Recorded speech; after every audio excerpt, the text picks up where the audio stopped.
From the studios of the Optimism Institute, welcome to the Blue Sky Podcast. I'm your host, Bill Burke, and in every Blue Sky episode, we'll be speaking to leaders, researchers, and thinkers whose stories and insights will remind us that there is always blue sky above. Sometimes you just have to get your head above the clouds to see it. Many people these days are frustrated with traditional news outlets, having grown tired of shouting matches and biased editorializing in the guise of true journalism. My guest today spent his career in this very business, but he managed to retire last year as one of the most well-respected and trusted voices anywhere. Harry Smith served as a news anchor for more than 30 years before retiring from NBC News in 2024. Before joining NBC, he hosted the CBS News morning shows, The Early Show, and its predecessor, CBS This Morning, for 17 years.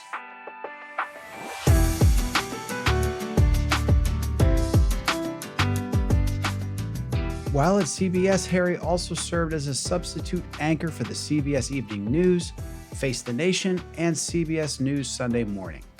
You may also remember him as the host of Biography, one of A&E's signature series. Before his major network positions, Harry Smith worked in various TV and radio stations around the country, including Cincinnati, Ohio, and Denver, Colorado, before joining CBS in 1986. He received his BA degree in Communications and Theater from Central College in Pella, Iowa. And today, Harry Smith lives in New York City with his wife, Sports Broadcasting Hall of Famer, Andrea Joyce. I hope you enjoy this Blue Sky conversation with Harry Smith as much as I did. Harry Smith, welcome to the Blue Sky Podcast. Good afternoon or good day. Hello. I am so happy to have you on. You've had an incredible career in journalism. It's been almost a year, or almost exactly a year, since you retired from your career. But you're not one of those people who grew up knowing exactly what they're going to do for the rest of their lives. Could you talk a little bit about your upbringing? 8th out of 9, youngest of 8 kids, and thinking about other things than journalism. I grew up in a very blue-collar family, and quite frankly, my biggest ambition as probably into my teen years was I thought I would be a cross-country truck driver because I knew that I wanted to see America. But that was kind of the extent of what my big dreams were about. Those would change through my teenage years, and especially once I got to college. But yeah, we were a really blue-collar family, and the thing that the main thing that was drilled into us was work ethic. So, yes. Well, I didn't go to Harvard or Yale. I did go to the School of Hard Knocks a bit as a kid. So that ended up being unbelievably helpful to me. And you mentioned college. So you went to Central College. You were a football player. And you lucked into the fact you had an English professor next door. Can you tell us about that? So there were two an English teacher in high school and an English professor next door who were unbelievably helpful to me. In high school, a guy named John Galassa was my junior English teacher, and we were all supposed to write our big essays. This was our big essay, and everyone had a topic. I didn't have a topic, and he reached into the drawer in his desk and handed me a copy of On the Road by Jack Kerouac, and it was one of those things that just exploded for me. Yes. That was one of those moments. And then I started to believe when I was in college that I could write a little bit. And my senior year in college, I had a couple of roommates. We lived off campus in just a wretched, small trailer, a mobile home. It was just horrendous. And the new English professor at the college moved in next door. And from time to time, I would just bring him my work and said, would you take a look? I didn't have a classroom. I didn't really know him per se. And he just said, sure. And several days would go by and he would hand them back to me. And it was just a sea of red ink, just a sea of red ink. Yes. And I found it was interesting, but he didn't he didn't write in the margins, "Don't ever write." He Right. just said, Right. "You should this. There are so many things you're doing here that needs to be better," and that, in its own way, was very encouraging to me. Yeah, and you were persistent. It could have been, you see that red ink, you could either run in another direction or you could try to get better. And you've been known for the quality of your writing throughout your journalism career. You've said that to be a journalist, it's important to be insatiably curious. And I'd like to, because it was interesting that you said you want to be a cross country truck driver to see the world. Right. So did you have this sort of curiosity always growing up? That's a good question. I was intrigued by some of the things I saw on television. I grew up in Hmm. a very, very religious household. We went to church twice on Sunday. We went to church on Wednesday night. We didn't play Wow. outside on Sunday. But I Wow. was allowed to watch some television. And there were Ah, things I saw on TV that were like, whoa, there's this world beyond my front and backyard and beyond the sanctuary of church so much. And I thought maybe that's where the truck, I want to go. I want to go see America. I want to huh.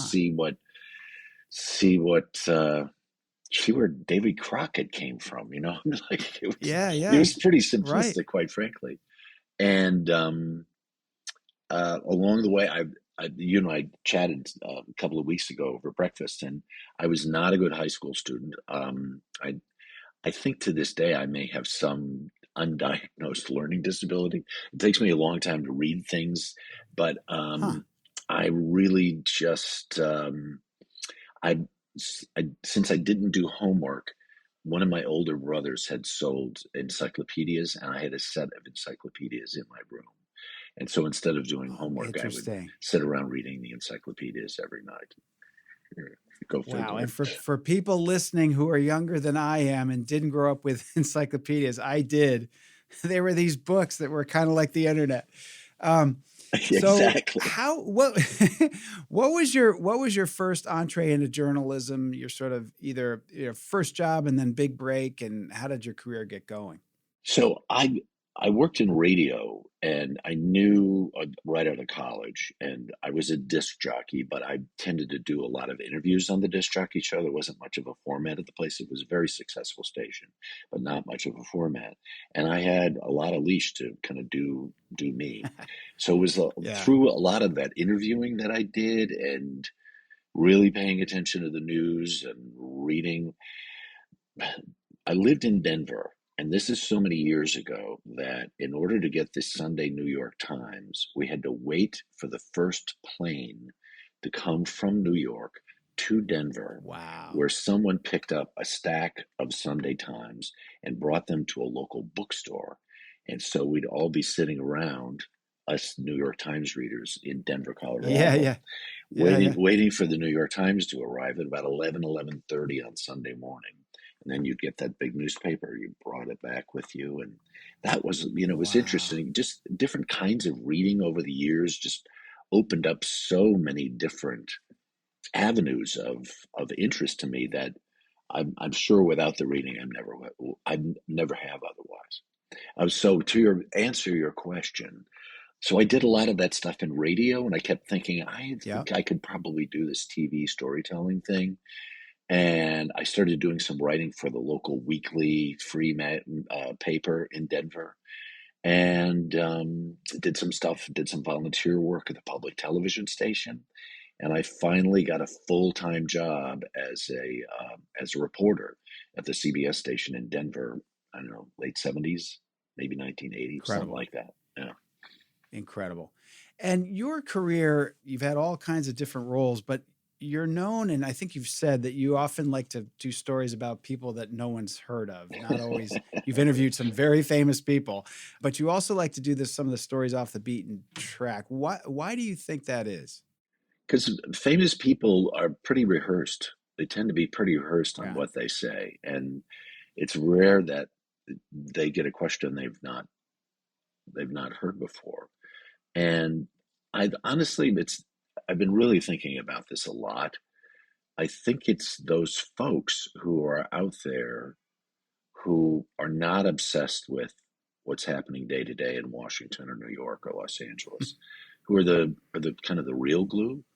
I know that's Yeah. a little Pollyannish, but when you meet those people and hear their stories and understand the things that they've done for their neighbors and for their community and just for themselves, um, that has been a it's been a rich vein for me as a Yeah. miner to there's a lot of great ore there, a lot of great ore.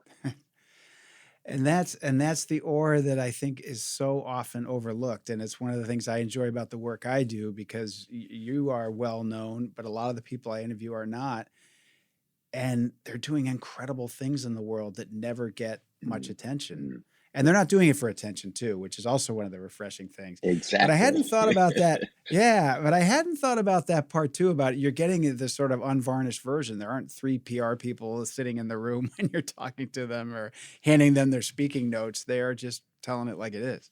Especially with politicians, and I feel like I interviewed Oh, dozens and dozens and dozens and dozens and more dozens after that over so yeah, many years on morning TV, and it was yeah, so hard to get an answer.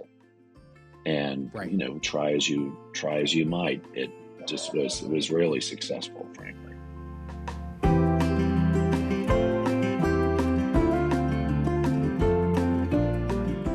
When he was growing up, Harry Smith's interest in being a cross country truck driver grew from his desire to someday travel and see the world.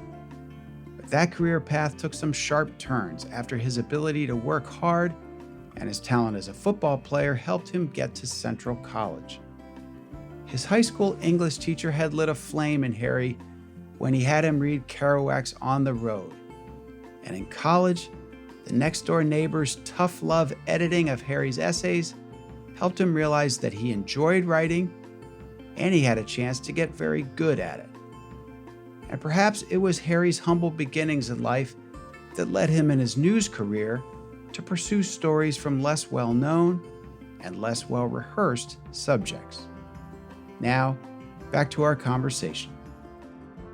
You may be the very first person I've interviewed who's really been in the quote unquote news business.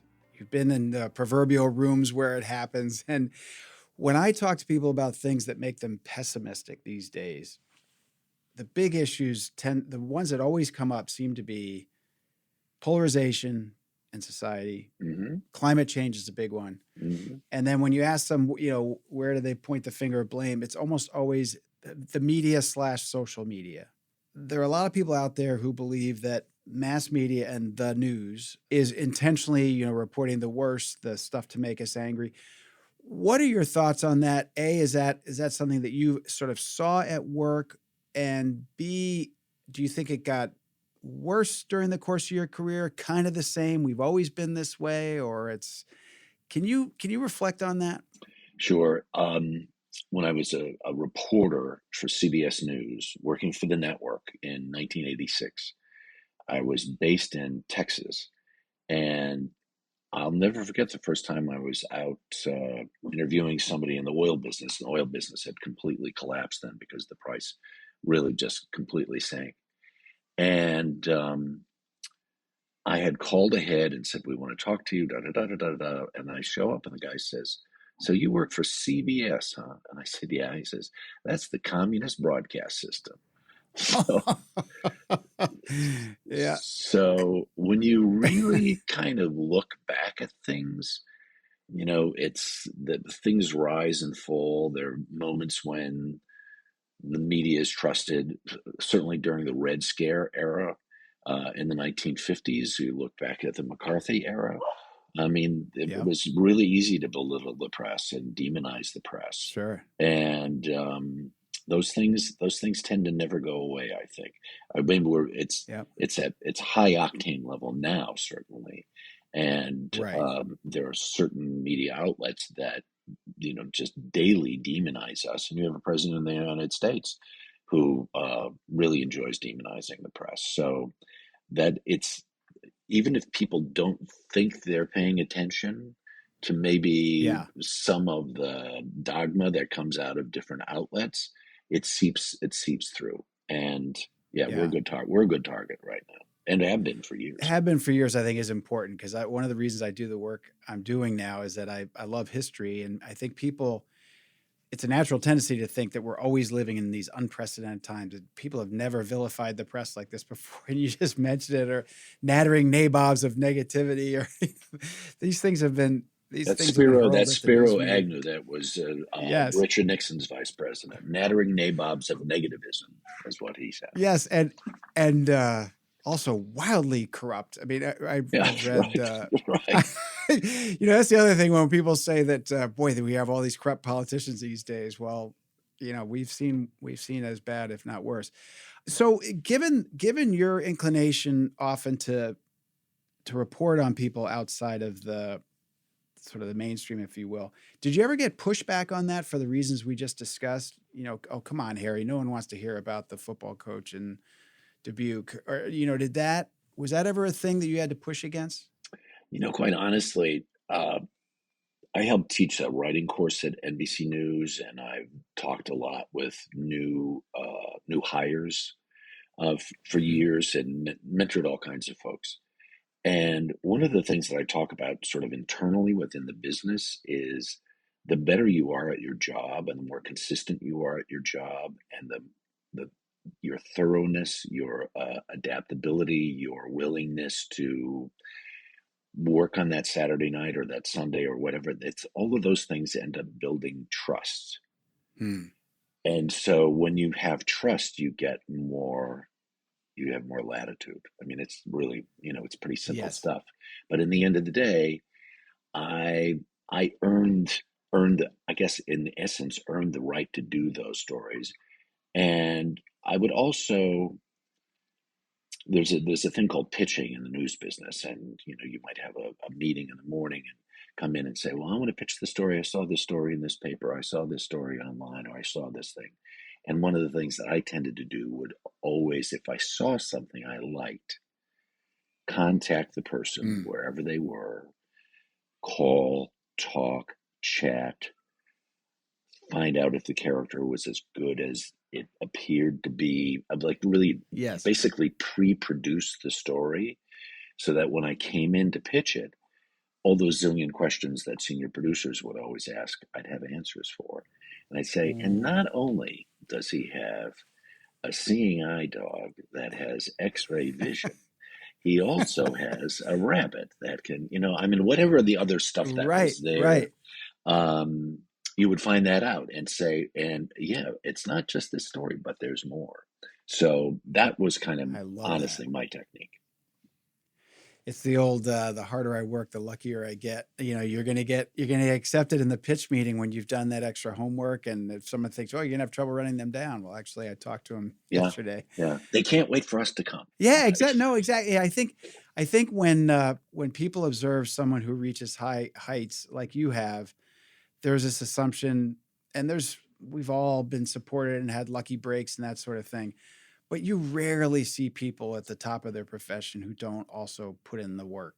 I don't think I ever have. No one is so talented that they just mail it in and get by with that. Has that been your experience? It's the whole make it look easy thing. Yeah. I remember it was one of the guys in one of the Ocean's movies. Yes. And with George Great Clooney. Movies. And he was telling the story about how he was at Clooney's place in Lake Como. And he said, we hit it pretty hard the night before. But he said, you're in this business, and part of being in this business is taking care of yourself. So he says, I got up at dark 30 to go to the gym. He said, who's walking out of the gym when I walk into the gym but George Clooney? So, and that's a kind of a little mini view, but people who do things don't leave a lot of things to chance, quite frankly.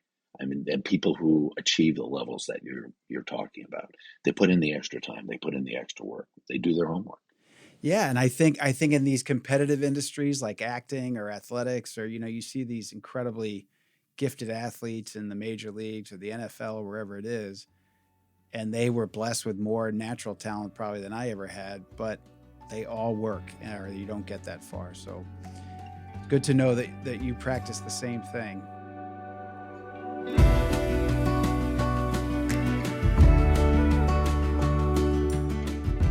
If you've listened to more than a few episodes of this podcast, you know that I often emphasize that many of the challenges we face today are not at all new. A case in point is Harry's story about the guy in the 1970s who said that CBS stood for the communist broadcast system. Criticism of news outlets and accusations of bias go back literally centuries. And I appreciated Harry describing how the strong work ethic with which he was raised influenced his success as a journalist. The extra hustle required to, as he says, pre-produce his stories before they were even pitched made a huge difference. And here I'll underscore the point that while people at the top of their professions were likely born with many gifts, they nonetheless had to put in the work to succeed. And Harry's George Clooney story makes that point well. Getting back to our conversation, I wanted Harry to speak some more about one of my favorite topics, curiosity. Harry, you've talked a lot about the importance of curiosity and wanting to learn in journalism. And when I learned that you'd retired, your wife, Andrea, mentioned to me that you were teaching a course at your alma mater. And ignorant as I am, I said, "Oh, on journalism?" And she said, "No, he's teaching a course on curiosity." So I'd like to hear your thoughts on how did you choose that as your subject and why curiosity? I think so. In the world, we live in this world, right? And there's a certain unpredictable nature. It really is that.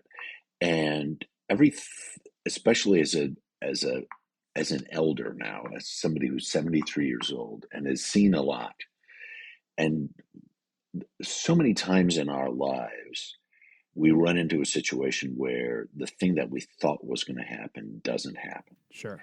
The job promotion you got on a Friday afternoon, you come into work and the manager who gave you that promotion doesn't work there anymore. And all of a sudden, how are you supposed to deal with that? Yeah.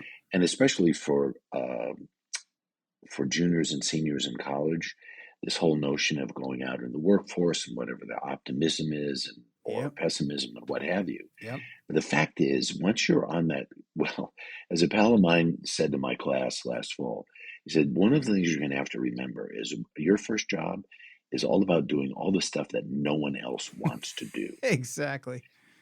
They've done it already. They don't want to do it anymore. And now it's your turn. Yep.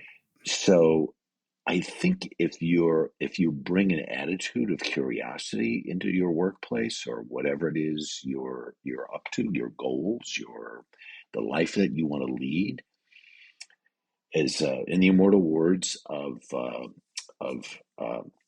Ron Burgundy from Anchorman, Yes. you have to have your head on a swivel.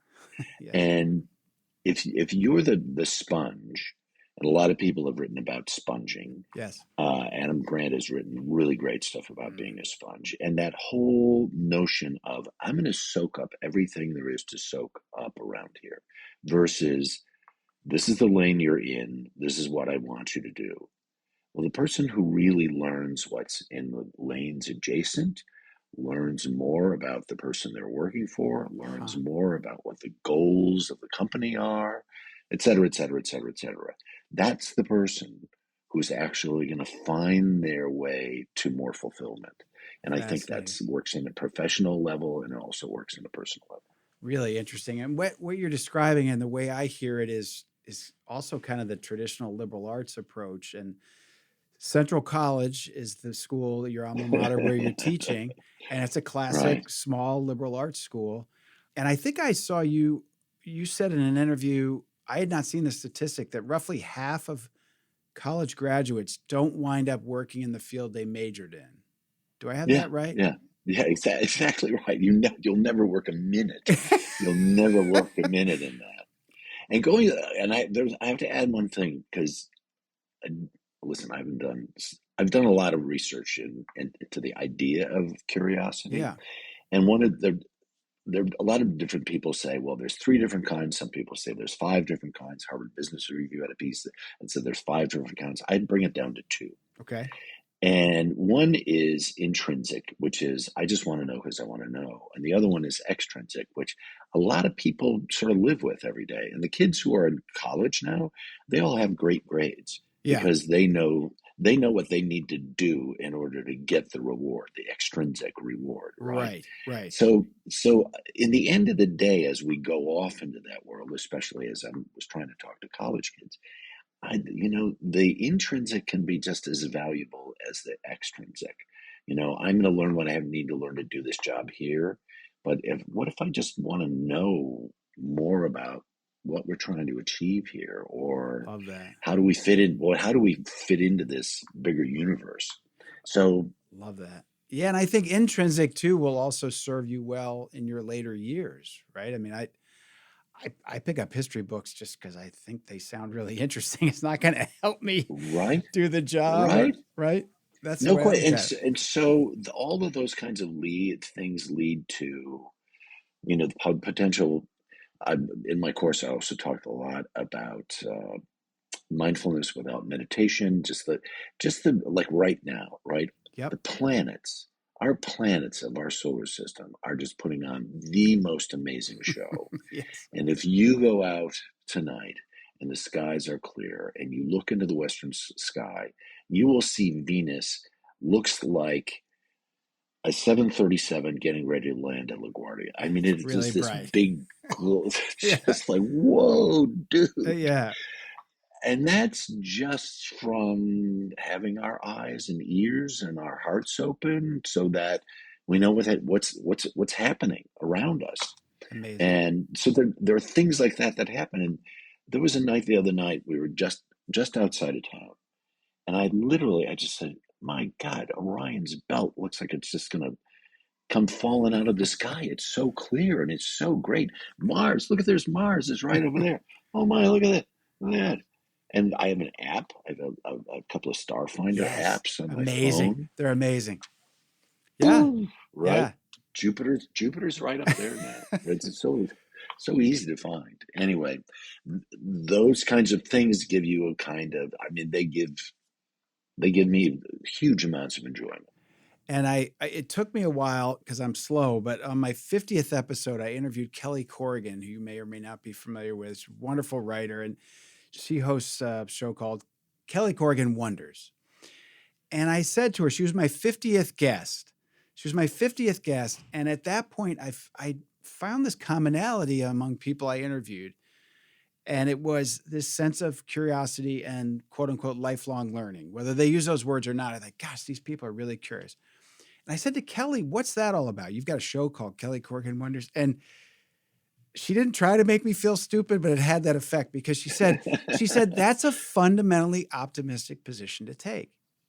She said, Mm, if mm. you wake up in the morning thinking there's more to know, more to learn, more people to talk to, that is optimistic. And so I know you sometimes wonder whether you yourself are much of an optimist. Everything you just Mhm. described from my experience is a hallmark of an optimist. How does that hit you? I'll buy what you're selling.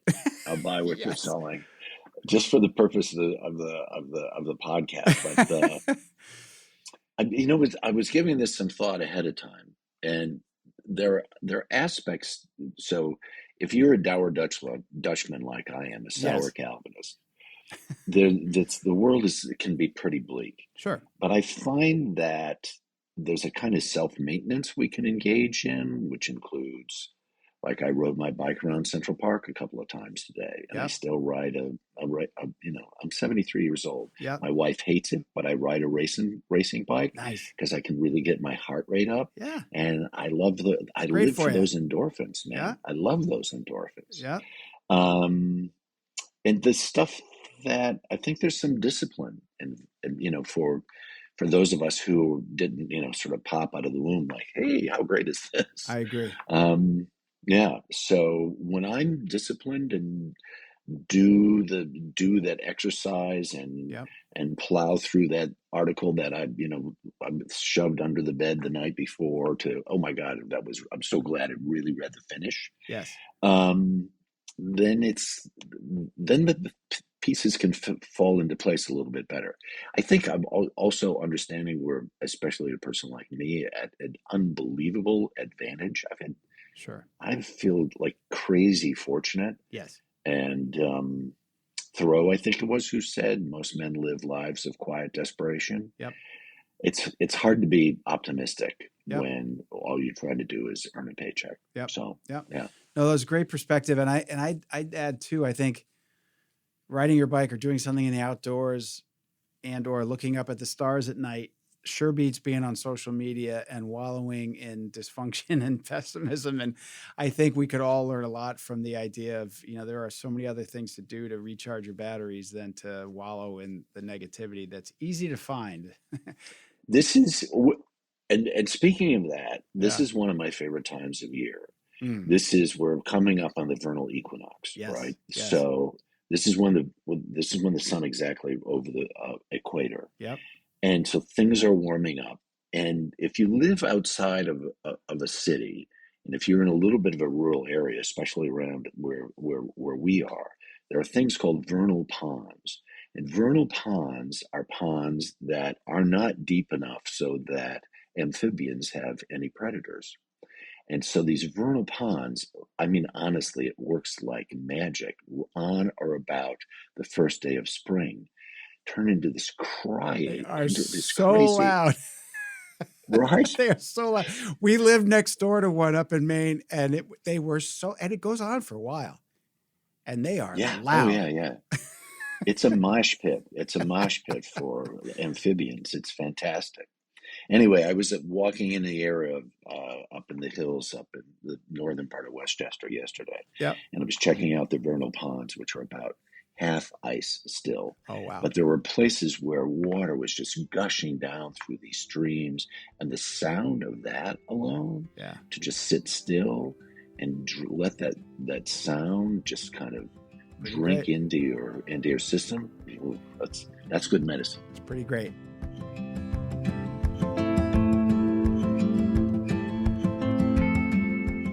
There's no doubt that what Harry describes as his attitude of curiosity has gone a long way towards his having an extremely successful career in journalism and now a sense of contentment in his retirement from the business.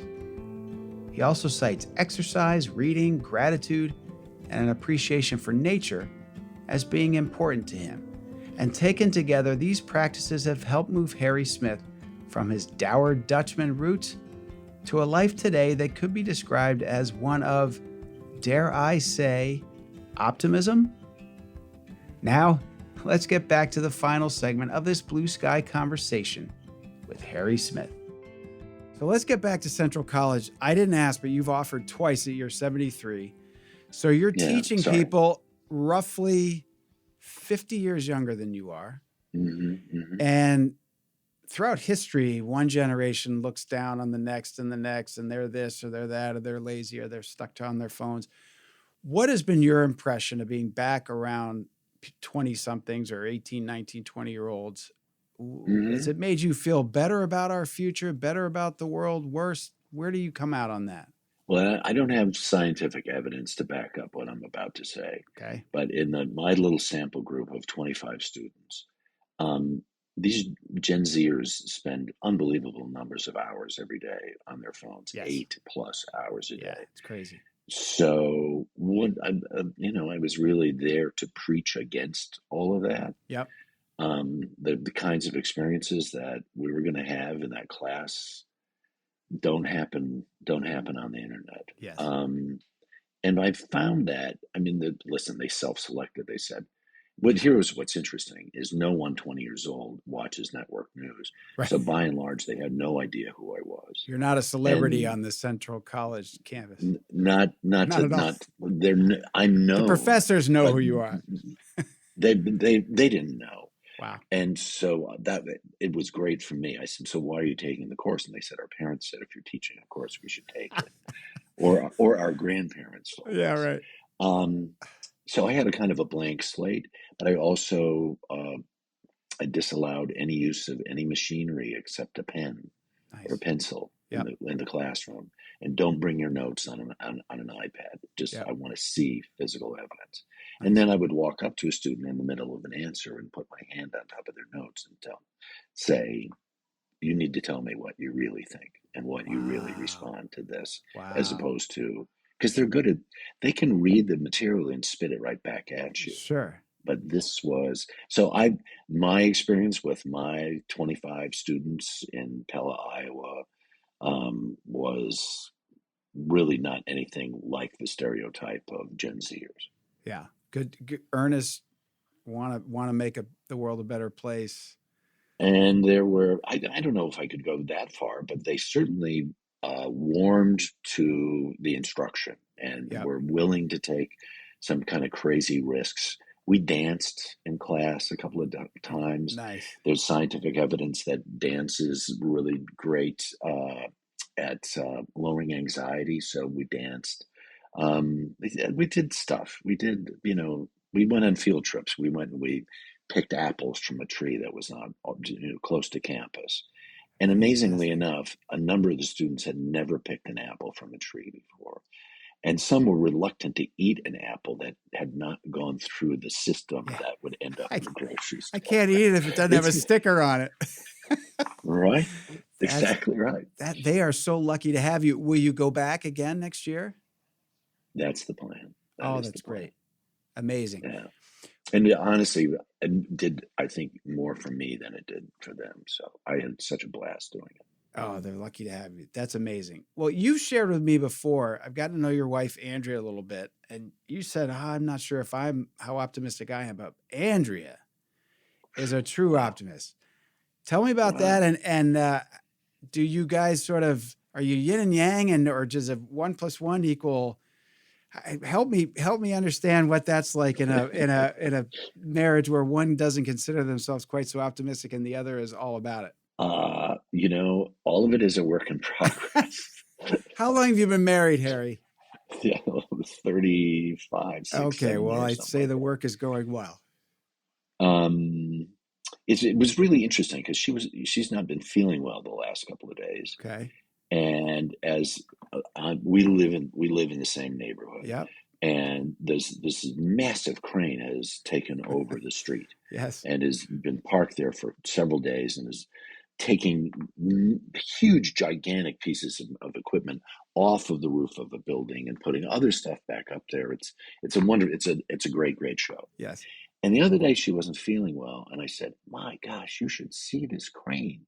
Oh, you should see what they're doing." And wow, I'm so excited. And she wasn't interested, and it was interesting to me because I thought, really, this is kind of a really cool show. Yeah. I had not taken into account that she wasn't feeling well. Today, the both of us with our noses pressed up against the window to watch the crane show, I love that. she was back. She was back. I love that. Um, yeah, she's a tigress. Yeah. She is not a she can find challenges daunting, Yep. but she is, I mean, really just phenomenally determined to conquer the challenges that are in front of her. She is going to be covering her 18th Olympic Games this coming winter, 18. next winter in Italy, right? Incredible. And she has world figure skating coming up.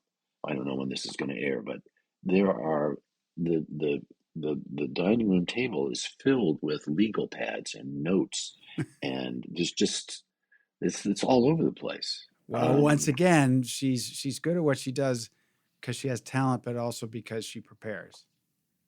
Homework. I've so often said, especially in new hires, there's no such thing as doing enough homework. Right. You can't be over prepared. Exactly. Well, Harry, I think I don't know if you're feeling more optimistic after this conversation, but I would describe you as an absolute optimist in every sense of the word. I'm so glad that you're teaching young people. If you had advice for just sort of the general listening audience today about how they can manage their immediate diet, how they can be, more positive and optimistic, while of course staying, understanding what's going on in the world, but without wallowing in it. Do you have any advice for that as we get ready to wrap up? So there was a player, I think it was for UConn in the March Madness a year ago, Okay. and he was doing one of those standard with a lot of media interviews. And one of the interviewers said, "So we hear you're not on social media." The guy says, "No," and he says, "Come on." And the student athlete says, "No, I don't use it at all." And he says, "Well, how?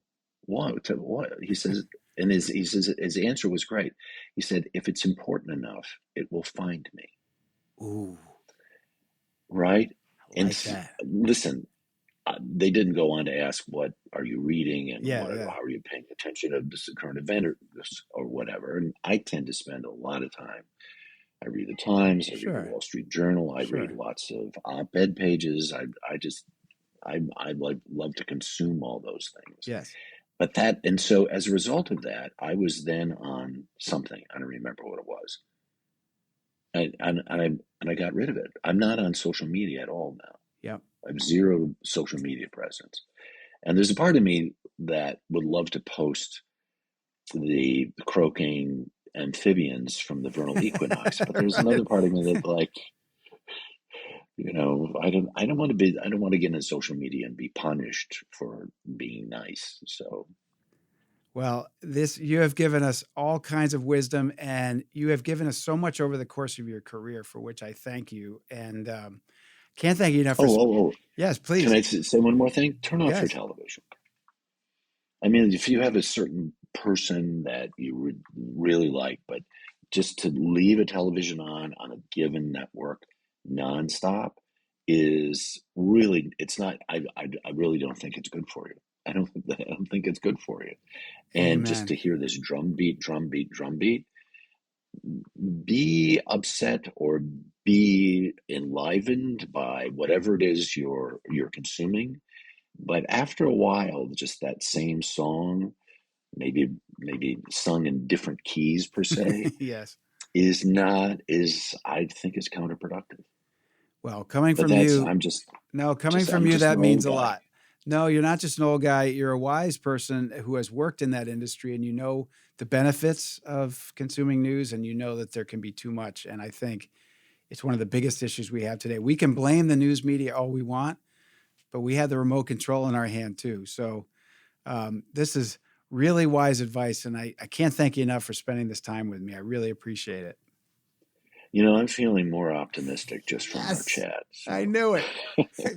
Thank you so much. Burke has a convert. I'll take it. Thanks, Harry. All right. See you around the neighborhood. All right.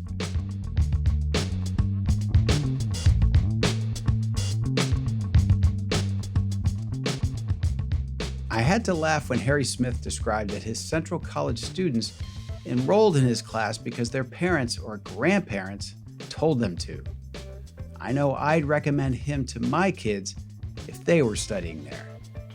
And his class sounds amazing, a low-tech break in these college students' days, and one that includes dancing and field trips picking apples. And back to hard work being keys to success, Harry describes his wife Andrea Joyce preparing to cover her 18th Olympic Games with an approach that assumes that there's no such thing as too much homework.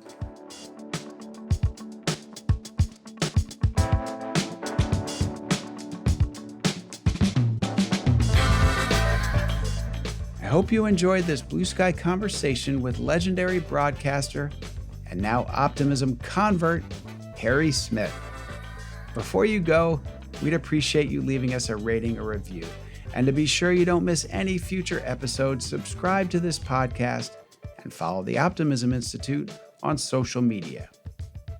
All of our Blue Sky episodes are made possible by the incredible editing and mixing done by the team at Sound On, Sound Off. You can learn more about their work at soundonsoundoff.com. And all graphic design and cover art for Blue Sky and the Optimism Institute are provided by Crush Graphics. That's Crush with a K if you'd like to check out more of their fantastic work at crushgraphics.com. Until next time, I'm the founder of the Optimism Institute and host of Blue Sky, Bill Burke, and I thank you for listening.